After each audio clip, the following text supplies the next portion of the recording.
اعوذ باللہ من الشیطان الرجیم بسم اللہ الرحمن الرحیم نحمده ونصلي على رسوله الكريم والمهدي الموعود عليه الصلاة والتسليم وعلى آلهما وأصحابهما أجمعين أما بعد فقال الله سبحانه وتعالى في القرآن المجيد والفرقان الحميد بسم الله الرحمن الرحيم الذين ينفقون أموالهم بالليل والنهار سرا وعلانية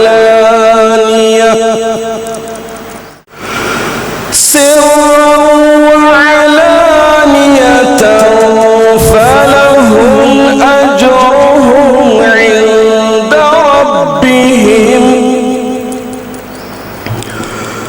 ولا خوف عليهم ولا هم يحزنون صدق اللہ العظیم۔ سورہ بقرہ آیت نمبر 274۔ تلاوت کردہ آیت مبارکہ کے معنی تبین القرآن سے سنانے کی سعادت حاصل کر رہا ہوں۔ الغرض جو لوگ رات کی تاریکی میں اور دن کی روشنی میں خفیہ اور کھلے طور پر اپنے مال خرچ کرتے ہیں تو ان کے لیے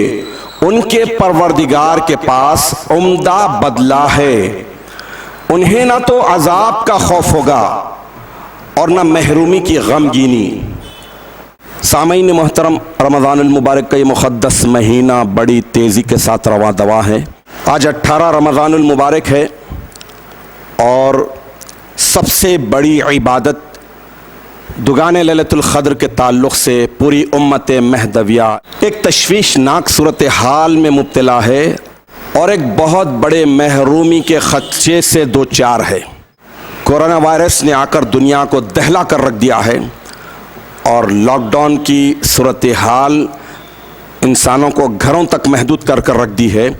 اور یہ سنگین صورتحال یقیناً عقل مند انسان کے لیے اللہ سے ڈرنے اور آخرت کی جواب دہی کا جذبہ زندہ اور باقی رکھنے والے فرد کے لیے ایک بہترین ذریعہ ہے سدھرنے اور تیاری کرنے کے لیے۔ اللہ تعالیٰ کی طرف سے بہت بڑا میسج ہے، بہت بڑا پیغام ہے کہ بندو سدھر جاؤ، سنبھل جاؤ، کیونکہ قرآن پاک میں اللہ تعالیٰ فرماتے ہیں کہ فَاعْتَبِرُوا يَا أُولِي الْأَبْصَارِ، اے آنکھ والو سنبھل جاؤ، سدھر جاؤ اور عبرت حاصل کرو۔ تو یقیناً اللہ تعالیٰ نے ہمیں بصارت دی ہے، آنکھیں دی ہیں۔ سادھی آنکھ سے ہم جو مناظر دیکھ رہے ہیں، جو کیفیتیں اور جو حالات سن رہے ہیں، اس اعتبار سے تو ہمیں ایک بہترین ایڈوانٹیج ملا ہے اللہ کی طرف رجوع ہونے کا، اللہ سے جڑ جانے کا، اور دنیا اور متاع دنیا کی محبت کو دل سے نکال دینے کا۔ کل کے بیان میں مالی عبادت، فضائل و مسائل پر بات کی گئی۔ آج اسی کی کڑی پیش کرنے کی سعادت حاصل کی جا رہی ہے، اور کل کا بیان ہو یا آج کا بہت ہی مختصر ہے۔ اگر تفصیلات جاننا چاہتے ہیں تو قرآن کی طرف رجوع کیجیے، اور شریعت مطہرہ میں مالی عبادت کے جتنے مد بتائے گئے ہیں، جتنی شاخیں بتائی گئی ہیں، ان سب کو جاننے کی کوشش کیجیے۔ پوری سچائی اور ایمانداری کے ساتھ مالی عبادت کرتے ہیں تو یہ بہت بڑی عبادت ہے۔ اسی لیے کہ نماز کے ساتھ ساتھ اللہ تعالیٰ نے قرآن پاک میں سینکڑوں جگہ پر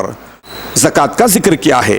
یعنی جہاں نماز کا ذکر ہوا، نماز کے فوری بعد زکوٰۃ کا بھی ذکر ہوا، یعنی مالی عبادت کا۔ دنیا کی تاریخ گواہ ہے کہ جتنے مال کے پرستار تھے، جنہوں نے مال و دولت کو حاصل کرنے کے لیے جو حربے استعمال کیے، وہ کہیں کے نہیں رہے۔ اللہ نے انہیں اپنی مشیت اور مرضی سے بے پناہ دولت دے دینے کے باوجود ان کے نام و نشان کو ملیہ میٹ کر رکھ دیا۔ اس کے برخلاف جو مالی عبادت پوری ایمانداری کے ساتھ، اخلاص اور محبت کے ساتھ کرتے ہیں، اللہ تعالیٰ نے ان کے نام کو بھی باقی رکھا، ان کے نشان کو بھی باقی رکھا، تاکہ ہم انہی نشانوں پر چلتے ہوئے اللہ کی خوشنودی اور اللہ کی رضامندی حاصل کر سکیں۔ دیگر عبادتوں کی طرح مالی عبادت کے لیے بھی مومن کا دل صرف اللہ تبارک و تعالیٰ کی محبت سے بھرا ہو، تب ہی مالی عبادت بھی عبادت بن جاتی ہے۔ مالی عبادت کے فضائل میں ایک حدیث صحیح بخاری اور صحیح مسلم میں حضرت سیدنا ابو ہریرہ رضی اللہ تعالی عنہ سے مروی ہے، حضور اکرم نبی مکرم صلی اللہ تعالی علیہ وسلم ارشاد فرماتے ہیں کہ سبعۃ نفر یظلہم اللہ فی ظلہم یوم لا ظل الا ظلہ، یعنی 7 گروہ، 7 جماعتیں ایسی ہیں کہ اللہ تعالیٰ انہیں اپنے سائے میں رکھے گا جس دن اللہ کے سائے کے سوا کوئی سایہ نہ ہوگا۔ محشر کا منظر بڑا دہشتناک، وحشتناک، اس میں اللہ تعالیٰ 7 گروہ پر اپنا عظیم سایہ فرما کر انہیں رحمت کی چادر میں لپیٹ لے گا۔ تو اللہ کے نبی ارشاد فرما رہے ہیں کہ 7 گروہ ہوں گے، 7 طبقے ہوں گے جنہیں اللہ تعالیٰ اپنے سائے میں لے لے گا۔ تو ان میں سے ایک کون ہوگا وہ سنیے، رجل تصدق بصدقۃ فاخفاہ حتی لا یعلم شمالہ ما ينفق یمینہ، یعنی وہ آدمی بھی اللہ تعالیٰ کے سائے میں ہوگا جس دن اللہ کے سائے کے سوا کوئی سایہ نہیں ہوگا۔ کون سا آدمی؟ جو صدقہ کرے گا، خیرات کرے گا، اپنا مال خرچ کرے گا، مستحقین تک ان کا حق پہنچائے گا، پوشیدگی کے ساتھ، چھپا کر، ہڈن انداز میں، یہاں تک کہ جب وہ دائیں ہاتھ سے دے رہا ہے، دائیں ہاتھ سے خرچ کر رہا ہے، تو بائیں ہاتھ کو خبر بھی نہ ہوگی۔ سبحان اللہ، یعنی پوشیدگی کے ساتھ چھپا چھپا کر خیرات کرنا یہ عالیت ہے اور یہی افضل ترین مالی عبادت ہے۔ ایک اور حدیث شریف ہے، اللہ کے نبی صلی اللہ تعالی علیہ وسلم ارشاد فرماتے ہیں کہ پوشیدہ صدقات دینا گناہوں کو ایسے جلا ڈالتا ہے جیسے آگ گھاس کو جلا ڈالتی ہے۔ ایک اور حدیث شریف ہے کہ صدقۃ السر کنز من کنوز الجنہ، پوشیدہ اور چھپا چھپا کر صدقہ خیرات کرنا، مالی عبادت کرنا جنت کے خزانوں میں سے خزانہ ہے۔ تو اس حساب سے اللہ تبارک و تعالیٰ بھی پوشیدہ انداز میں اور بے شان و گمان ہمیں مال عطا کرتا ہے، اس لیے مخفی انداز میں چھپا کر، ظاہر نہ کر کے، اپنا نام ایکسپوز نہ کر کے دینا عالیت ہے اور افضل مالی عبادت ہے۔ اب ایک سوال یہ ہوتا ہے کہ جب چھپا کے دیں تو کیا ظاہر کر کے دینا جائز نہیں؟ نہیں، ظاہر کر کے دینا بھی اسلامی تعلیمات میں ہے، لیکن کہاں ظاہر کرنا ہے یہ بہت اہم ہے۔ ان صاحب مال افراد کے سامنے دکھانا جنہیں اپنا مال خرچ کرنا واجب اور فرض ہے، ویسے لوگوں کے سامنے، تاکہ انہیں حوصلہ ملے، تاکہ انہیں انکریجمنٹ ملے کہ اللہ کے راہ میں یہ بندہ بھی دے رہا ہے، مجھے بھی دینا چاہیے۔ نہ کہ ایسا نہیں کرنا کہ مستحقوں کو دکھا دکھا کر دے رہے ہیں، شرمندہ کر رہے ہیں، ان کی عزت سے کھیلا جا رہا ہے۔ آج کل پولیٹیکل پارٹیز دکھا دکھا کر دے رہی ہے، فوٹوز لے رہے ہیں، ویڈیوز لے رہے ہیں، تو لینے والے شرمندہ ہو رہے ہیں، نظریں جھکا رہے ہیں۔ لیڈیز ہیں تو نوز پیس میں اپنے چہروں کو چھپا رہے ہیں۔ یہ ایسا نہیں کرنا چاہیے، بلکہ مستحقوں کو دینے کے تعلق سے عالیت اور اسلامی تعلیمات میں افضلیت یہ ہے کہ مستحقوں تک جب اپنا مال و دولت پہنچا رہے ہیں مالی عبادت کے طور پر، مال کے مالک حقیقی کی سچی محبت کے جذبے کے ساتھ، تو پھر مستحقین کے پاس بہت ہی انکساری کے ساتھ، لجاجت کے ساتھ، منت سماجت کے ساتھ مال دینا ہے اور شکر ادا کرنا کہ آپ نے ہمارا مال قبول کیا، اللہ کا بھی شکر ادا کرنا کہ مستحقین تک ہمیں پہنچانے کی سعادت دی۔ تو لینے والا کبھی شرمندہ نہیں ہونا چاہیے، بلکہ دینے والا لینے والے کا احسان مند ہو کہ اس نے ہمارا مال لیا۔ تو اسی لیے مالی عبادت کے ادب میں یہ بات بتائی گئی ہے کہ بہت ہی انکساری کے ساتھ، بہت ہی نیستی کے ساتھ، لجاجت کے ساتھ دینا چاہیے اور چھپا چھپا کر دینا چاہیے۔ آج کل تو یہ حال ہو رہا ہے کہ 1 کلو آلو 5 دیالو، یعنی 1 کلو آلو دے رہے ہیں، 5 دیالو فوٹو لے رہے ہیں، کھینچ تان کر آلو کی پولیتھین کو ہاتھ لگا کر فوٹو کھینچ رہے ہیں اور ڈال رہے ہیں۔ یہ طریقہ اسلامی طریقہ نہیں ہے، یہ کہاں کا طریقہ ہے؟ آج غیر مسلمین اسلامی تعلیمات سے متاثر ہو کر کہہ رہے ہیں کہ چھپا کر دینا، پوشیدگی کے ساتھ دینا، دائیں ہاتھ سے خرچ کرے تو بائیں ہاتھ کو خبر نہ ہو، یہ غیر مسلم کہہ رہے ہیں۔ تو پھر مسلمان اور عالیت والی قوم مہدویوں کو تو بہت ہی دکھانا ہے، تو جو مال اکٹھا کرے ہیں، کوئی بڑے حال میں رکھے ہیں تاکہ پبلک میں انکریجمنٹ ملے کہ دیکھو فلاں سوسائٹی نے، فلاں کمیٹی نے اللہ کی رضا کے لیے مستحقوں تک مال پہنچانے کے لیے اتنا مال، اتنا اجناس، اتنا گروسری پہنچانے کے لیے رکھا ہے، نہ کہ یہ کہ ڈور ڈور جہاں پر دے رہے ہیں لینے والوں کی تصاویر لی جائے، ان کی ویڈیوز لی جائے، اس سے بچنا چاہیے۔ حتیٰ کہ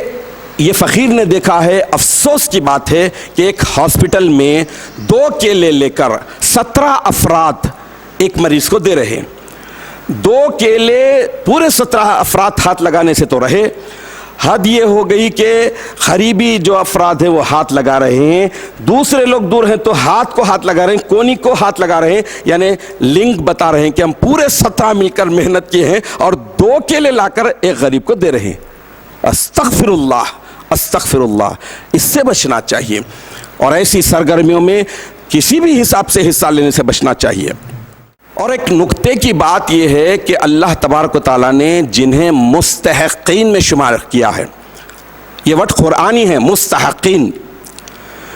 مستحق کا مطلب یہ ہے کہ اس کا حق تمہارے پاس رکھا ہوا تھا، اللہ نے حکم دیا تمہیں ان تک پہنچانا ہے، یہ نہیں کہ تم اپنا مال دے رہے ہیں۔ مستحق یعنی حقدار کا مال تمہارے پاس تھا، اب تمہاری کسٹڈی میں ہے تو تم ریسپانسبل ہو، تم دینے کے اہل بنے ہو، اس کا شکر ادا کرنا چاہیے۔ اور حقدار کا مال حقدار تک پہنچانا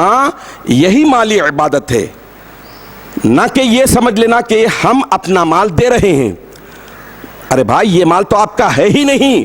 اللہ نے مستحق کا مال تمہارے مال میں فکس کر دیا ہے، یہ بات سمجھنے کی ضرورت ہے۔ جب کہیں مستحق کی عظمت، مستحق کی عزت سب ہمارے دلوں میں بسے گی، ورنہ ہم مستحق کو حقیر سمجھیں گے، ذلیل کرنے کی کوشش کریں گے، اپنی بالادستی، اپنا ڈومینیشن بٹھانے کی کوشش کریں گے، جو اسلامی تعلیمات کے سراسر خلاف ہے۔ اب یہ رمضان المبارک کا مقدس مہینہ ہے، جنہیں اللہ تعالیٰ توفیق دیتا ہے مالی عبادت کرتے ہیں، مستحقین تک ان کا حق پہنچانا اپنی ذمہ داری سمجھ کر پہنچاتے ہیں، لیکن ہر دور میں مال کے بخیلوں کی کثرت رہی ہے، بخالت کرنے والے، کنجوسی کرنے والے، جو مال و دولت کے پرستار ہوتے ہیں، مال کے مالی کے حقیقی کی محبت جن کے پاس نہیں ہوتی ہے وہ بخیل بن جاتے ہیں، اور تاریخ بتاتی ہے کہ بخیل خود اپنا نقصان کرتا ہے، دوسروں کا نہیں، ثواب سے محروم ہو جاتا ہے، صدقہ خیرات سے محروم ہو جاتا ہے، لیکن ڈبل طور پر وہ اللہ کی گرفت میں آتا ہے، مال دیا گیا، خرچ نہیں کرا اور ثواب سے بھی محروم ہو گیا، دنیا میں بھی لعنتی بنتا ہے اور آخرت میں بھی لعنتی بن جاتا ہے۔ اللہ نے جو مال دے کر مستحقوں کے مال کا جو ذمہ دار ٹھہرایا تھا، مستحق کا حق اس تک نہ پہنچانا، یہ بخالت ہے اور یہی اس کو ہلاک کر دے گی۔ چنانچہ 2-1 حدیث آپ کے سامنے رکھنے کی سعادت حاصل کرتا ہوں۔ حضرت انس بن مالک رضی اللہ تعالی عنہ سے مروی ہے، حضور اکرم نبی مکرم صلی اللہ تعالی علیہ وآلہ وصحبہ وسلم ارشاد فرماتے ہیں، البخیل عدو اللہ وإن کان زاہدا، یعنی بخیل، کنجوس، مستحق کا حق مار کے اپنے مال کو بڑھانے والا اللہ کا دشمن ہے، اگرچہ کہ وہ زاہد ہے، عبادت گزار ہے، نمازی، حاجی وغیرہ ہے۔ ایک اور حدیث میں آیا ہے، اللہ کے نبی صلی اللہ تعالی علیہ وسلم ارشاد فرماتے ہیں کہ اللہ تبارک و تعالیٰ بخیل کو جنت میں داخل نہیں کرے گا۔ بخالت کیوں ہوتی ہے؟ اس کی وجہ یہی ہے کہ اس کے دل میں جزا سزا پر اعتقاد اور ایمان مضبوط نہیں ہوتا، اور مال کی محبت دل میں اللہ کی محبت سے بڑھا لیتا ہے، تو یہی اس کی ہلاکت کا ذریعہ بنتا ہے، یہی مستحقین کے مال کو دبا لینے کا ذریعہ بنتا ہے، اور اپنے آپ پر ظلم کرنے کی وجہ سے وہ دنیا اور آخرت ہر دو جگہ ذلیل اور رسوا ہوتا ہے۔ بخیل کی بڑی نحوست کے تعلق سے قرآن خود کہتا ہے کہ ویل لکل ہمزۃ لمزہ الذی جمع مالا وعددہ یحسب ان مالہ اخلدا، یعنی بربادی ہو ہر ایسے شخص کی جو عیبوں کو چننے والا اور غیبت کرنے والا ہے، جس نے مال جمع کیا اور گنتا رہا اور سمجھتا رہا کہ اس کا مال اس کو ہمیشہ کے لیے زندہ رکھے گا۔ بہت ہی مختصر انداز میں مالی عبادت کے تعلق سے عرض کرنے کی کوشش کی گئی، اور بہت سے مسائل ہیں، بہت سی باتیں ہیں۔ یہ رمضان المبارک کا مقدس مہینہ ہے، اس میں ایک چھوٹی نیکی اگر کرتے ہیں تو اللہ تبارک و تعالیٰ اخلاص و محبت کے ساتھ کی جانے والی اس نیکی کا اجر و ثواب ایک فرض کے مماثل اور ایکول کر دیتے ہیں۔ اور عجیب اتفاق ہے کہ ایسے سنگین حالات اور اس میں یہ رمضان المبارک کا مہینہ آیا تو اس میں تو مال و دولت خرچ کرنے کے لیے بہت زیادہ پرجوش ہونا چاہیے، بہت زیادہ اللہ کی رضامندی کو پیش نظر رکھنا چاہیے، کیونکہ ہر طرف پریشانی ہے، ہر کوئی پریشان حال ہے، کسی کا بزنس نہیں چل رہا، سارے کاروبار بند پڑے ہیں، روز مرہ کمانے والے تو بہت بڑی مصیبتوں میں ہیں، غریب غربا کے ساتھ ساتھ مڈل کلاس لوگ بھی آج پریشان حال ہے۔ یہ رمضان المبارک تو یوں سمجھ لیجئے کہ اللہ تبارک و تعالیٰ بہت سے اجر و ثواب سے آپ کو نوازنا چاہتا ہے، اس لیے لاک ڈاؤن جیسے سنگین حالات میں رمضان المبارک آیا ہے۔ تو ایک طرف تو رمضان المبارک کی وجہ سے اللہ تعالیٰ نیکیوں کا اجر و ثواب بڑھا چڑھا کر دیتے ہیں، تو دوسری طرف لاک ڈاؤن کی سنگین صورتحال کی وجہ سے اپنے قریبی لوگوں کا خیال رکھنا، اپنے قریبی رشتہ داروں کے علاوہ بے کسوں، محتاجوں، بیواؤں، فقراء وغیرہ کا خیال رکھتے ہیں، تو یقیناً اللہ تعالیٰ مزید اور اجر و ثواب عطا فرمائے گا۔ دیکھیے گڑبڑ کہاں ہوتی ہے، سسٹم میں بگاڑ کہاں آتا ہے؟ جب سسٹم صحیح طور پر نہ چلے۔ تو یہ مالی عبادت میں بھی لوگ چونکہ لاپرواہی کر رہے ہیں، مستحق کا حق جو اللہ نے مالداروں کے پاس رکھا ہے محفوظ، اسے وہ لوگ ہضم کر دے رہے ہیں، اس وجہ سے سارے معاشرے میں معیشت کا نظام بگڑ کر رہ گیا ہے۔ اگر اپنے اپنے قریبی رشتہ داروں کا ہر کوئی خیال رکھ لے تو معاشرے میں آج جو صورتحال ہے، آج جو دو وقت کے کھانے کے لیے بڑی بڑی لائنیں لگی نظر آتی ہیں، یقیناً ایسی لائنیں نظر نہیں آئیں گی اگر ہم اپنے اپنے قریبی رشتہ داروں اور مستحقوں کا خیال رکھ دیں۔ اگر مومن کے دل میں صرف دولت کی محبت رہے تو اللہ تبارک و تعالیٰ اپنی محبت کی دولت سے اسے محروم کر دیتے ہیں۔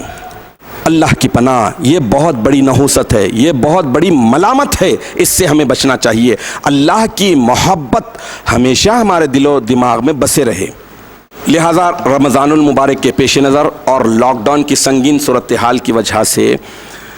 اپنی حیثیت سے زیادہ اگر خرچ کرتے ہیں تو اللہ تبارک و تعالیٰ بہت اجر و ثواب عطا فرمائیں گے، لیکن اس کے لیے مقصد پاک ہو، نیت پاک ہو، مال بھی پاک ہو، اور دکھاوا نہ ہو، نمود نہ ہو، ایکسپوز کرنا نہ ہو، احسان جتانا نہ ہو، بلکہ احسان مند ہو جو لے رہے ہیں، اور کوالٹی کا بھی خیال رکھے، گرا پڑا نہ دے، ہلکا نہ دے، بلکہ جو خود استعمال کرتے ہیں وہی چیزیں دیں، بینک سود سے نہ دیں، حرام کی کمائی سے نہ دیں، کیونکہ اللہ کی دوہری گرفتاری میں آ جائیں گے۔ ایک حرام مال، دوسرا انجان آدمی کو حرام مال کھلا کر اس سے اس کے تقوی کو متاثر کر دینا، لہٰذا اس سے بھی بچنا چاہیے۔ بہرحال یہ مختصراً مالی عبادت کے تعلق سے آپ کے سامنے پیش کرنے کی سعادت حاصل کی گئی۔ مزید تفصیلات کے لیے رجوع کیجئے قرآن کی طرف یا پھر اہل علم کی طرف رجوع کیجئے، سارے مسائل آپ کو معلوم ہو جائیں گے۔ آخر میں اللہ تبارک و تعالیٰ سے دعا ہے کہ اپنے فضل و کرم سے، رسول و مہدی کے صدقے سے ہمیں اس بات کی توفیق عطا فرما کہ رمضان المبارک کی ساری عبادتیں اخلاص اور محبت کے ساتھ، شوق اور خوف کے ساتھ ادا کرنے کی توفیق عطا فرما، اور مالی عبادت اس سچے جذبے کے ساتھ کرنے کی توفیق عطا فرما جو ازلی اولین مومنین کا طریقہ کار تھا، اور ہمیں دکھاوا، نمود، غلط اور حرام مال حاصل کرنے سے بھی بچائے، دینا تو کجا۔ اور اللہ تعالیٰ یہ ماہ رمضان مواسات یعنی ہمدردی کا مہینہ ہے، تو ہمارے دلوں میں ہمدردی ڈالے۔ لاک ڈاؤن کی سچویشن کی وجہ سے جو مستحقین، غربا اور قریبی عزیز اقارب پریشان کن صورتحال سے دوچار ہے، ان کی مدد کرنے کا سچا جذبہ بغیر دکھاوے کے، بغیر ریاکاری کے، بغیر نمود کے اختیار کرنے کی ہمیں توفیق عطا فرما۔ آمین یا رب العالمین، وآخر دعوانا ان الحمد للہ رب العالمین۔